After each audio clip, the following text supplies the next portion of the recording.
आम समाज रे विवाह को नहीं गोटे भ्रांत धारणा अच्छी।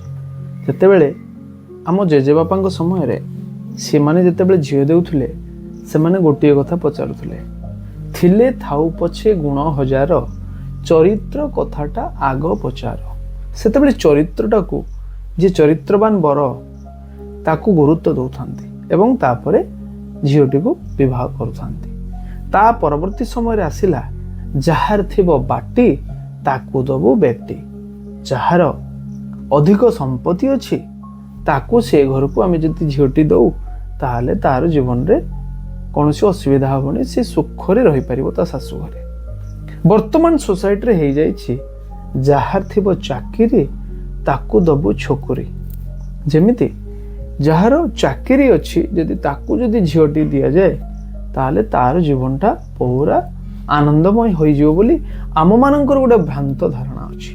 किंतु वास्तव रे जे सुंदर मनुष्य ताकू जदि आपण दियंते माने झीलटी को विवाह करंते ताहले तार जीवनटी सुख होई परिबो। नमस्कार।